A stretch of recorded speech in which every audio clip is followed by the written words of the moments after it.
This is an Encore presentation. We hope you enjoy the show and join us next week as we bring the issues to you straight, no chaser.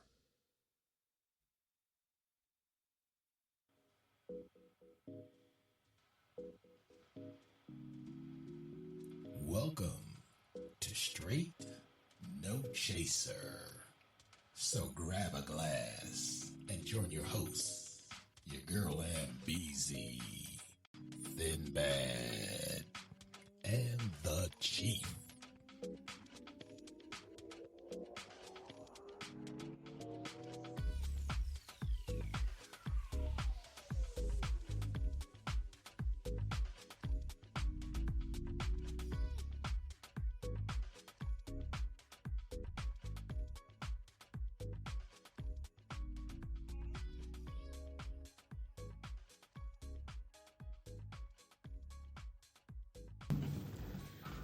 Welcome to Straight No Chaser, where we never dilute the issues, we only serve the hard stuff. It's your girl, Aunt Beezy. You know, I'm back. And as always, I am joined by my fabulous co-host, Thin Bad. Hey, welcome back. Thank you. And the Chief. Hey. So, owning a home is the American dream. I'm not going to say the American dream, but it's a big part of the American dream. There are at least 30 shows on the cable networks that feature people buying homes or flipping them, fixing them, or whatever else you can do to your home to make it, let's say, homier. However, it can be difficult to achieve the American dream if you are not prepared and willing to do your homework. There are a host of programs for buyers to buy a home and just as many to allow you to get cash to make the HGTV move on it. But which ones are good and what should you be aware of? Tonight we have Miss Wyvitra Jordan from the home team of Exit Landmark Realty to explain some of the myths and realities of purchasing or leasing a home. Listen, you can't say realty and realities in the same sentence, okay? That's a lot. Use your lot of words. similarities there. Okay. But before we jump in, I want to remind the audience that you can call in at 702-425-7789 or chat with us live. We definitely want to hear from you. So, Miss Jordan, welcome to the show, of course. Yay. Thank you. Thank you guys for having me. Of Thanks, course. T. Thanks, Sinbad. Thanks, Aunt BZ. I'm excited to be on here tonight and sharing some information with you guys. Yes, and I'm sure there are a lot of questions about home ownership that are floating around, but before I ask the obvious question, tell us a little bit about your background in real estate. Okay. So I lead a team of 10 at the home team of Exit Landmark Realty. I'm licensed in Maryland, D.C., and Virginia. Our team services most of Maryland, Northern Virginia, and all of D.C., of course. This is an Encore presentation. I've been in real estate for 2.5 short years. It feels like I've been in it forever. I retired from the federal government after 25 years to do this full time. My background is in finance and budget, my degree is in marketing. So I feel like in real estate, I get to actually put it all together, help people build wealth. Is one of my favorite topics to talk about. So you picked the right person tonight. And that's it. We do a lot of home buyer education. So this is perfect for tonight. We do a lot of seminars around all these topics that you just mentioned. And because it's super important for me, at least, to make sure that the people that we're helping to, or that are looking to get a piece of the American dream, are able to do that and be educated along the way. So by the time they're finished with us, we want them to feel like they can actually be realtors. That's awesome. So, piggybacking off of that, I guess we can start with the most basic and obvious question, which is, how do you qualify for a home? What are the basic things that you would recommend to people to put them in the best position to qualify to buy a home? Okay. So for the first thing that I'd say that people need to do is pack your patience. You're going to learn Oh, a wow. lot about yourself during this process. You're going to learn a lot about your finances that you may not have known during this process.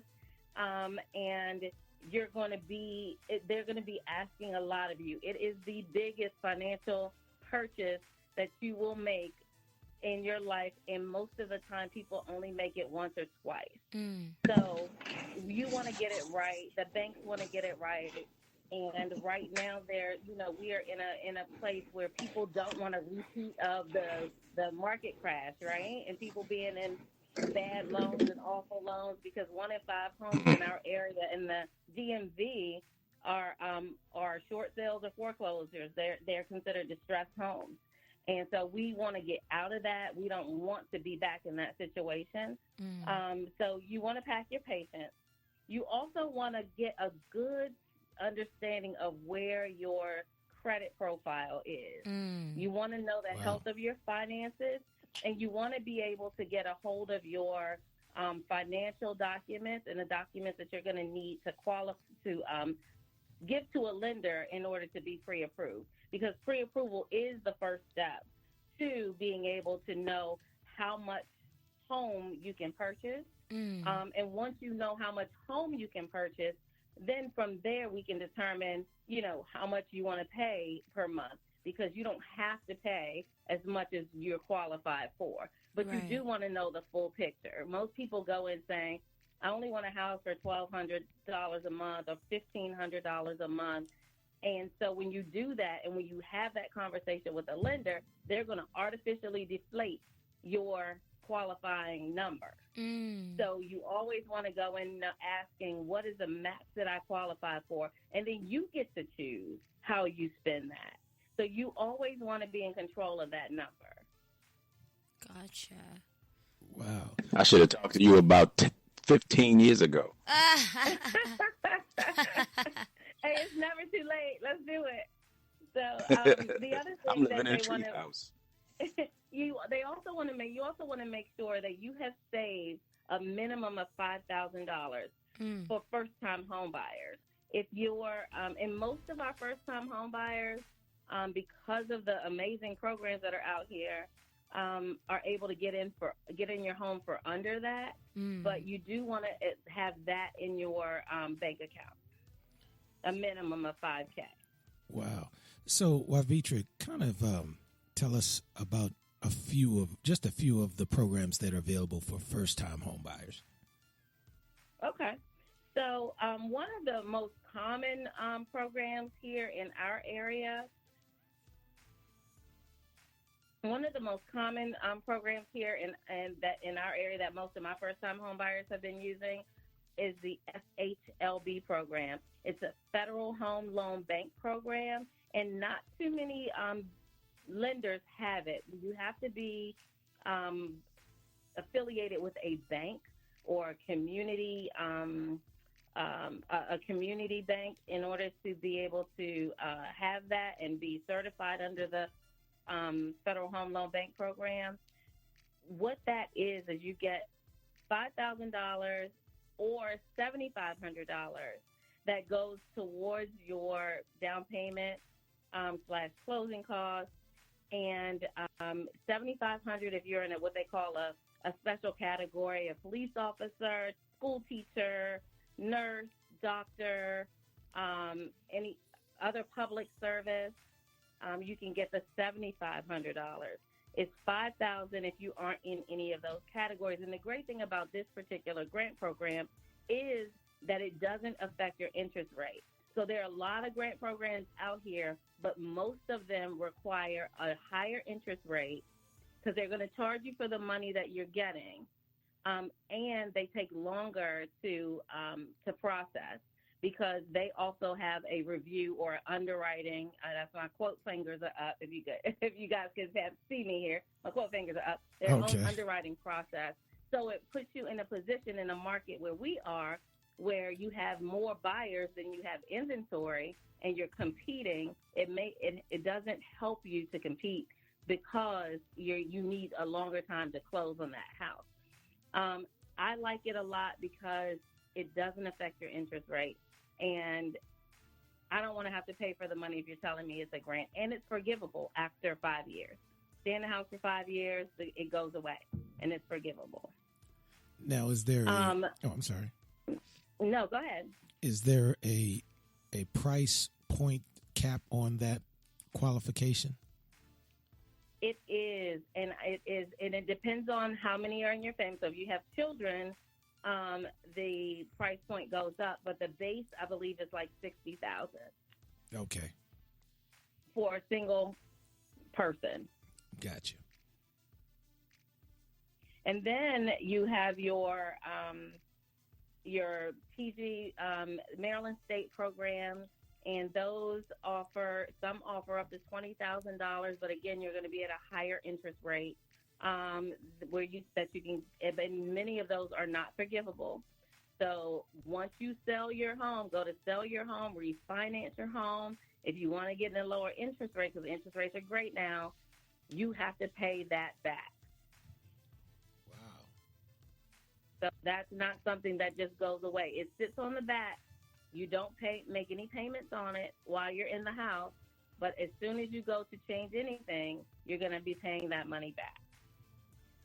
Wow. So those are some of the basic. You have in D.C., you have HPAP, which offers up to, some people get up to $80,000 for first-time home buyers. And again, it's a rigorous process. NACA is another one that is a very rigorous process, and many people, as a matter of fact, for the NACA program, they actually put you with a budget counselor, and you have to check in. They check your credit card statement. Like, they are all in your business. Wow. And if you don't need that, I tell many of my first-time home buyers, the money ain't worth it. Like, if you don't need that, but if you are the type of person that needs that structure, then go for it. But when you're in that program, I'm talking NACA specifically, a lot of the time if the counselor that is on your file leaves, then that file goes to somebody new and they start all over. It takes a long time to get through, and many times people don't finish out the process. So It's like a butterfly being in a chrysalis, and you're just like waiting, and all of a sudden you just bust out and you're not ready. So you don't have the wings, you can't fly, and you just start the process over. And people get really frustrated. So I see a lot of first-time home buyers coming into this after trying and having been frustrated, just because they weren't prepared for all that goes with it. You have a lot of stuff out there. Uncle Google will lead you wrong in this case. You really need to talk to somebody who can help you navigate the best program for you. So one of the questions that I have, because, I have to always, speak up for my millennials. And one of the biggest things with our generation is student loan debt. So how does student loan debt affect, qualifying for a loan to buy a house or qualify for first-time home buying? So I am the millennial realtor. So you, again, are talking to the right person. Most of my clients are millennials because my daughter's a millennial. Yes. My son wants to be a millennial. He's like right at the cutoff. And he's totally Gen Z, but he swears he really wants to be a millennial. So their generation, my daughter bought a home, and all of her friends are now like, hey, can you help me too? Mm-hmm. So student loan debt is a big, big deal. Yes, it really is. What I say to people is it is the newest form of slavery. It is financial slavery. It really is. It is holding people back from being able to build wealth, and it is really unfortunate because I feel like you get in, you want to go to college, you're gung ho, you do your FAFSA, they offer you all this money. You don't even think about it, right? You're just like, okay, I'll take it because I don't have to pay it right now. Right. And then you're stuck. Some of my clients that are working through this thing now have over $100,000 of student loan debt. Wow. And so where you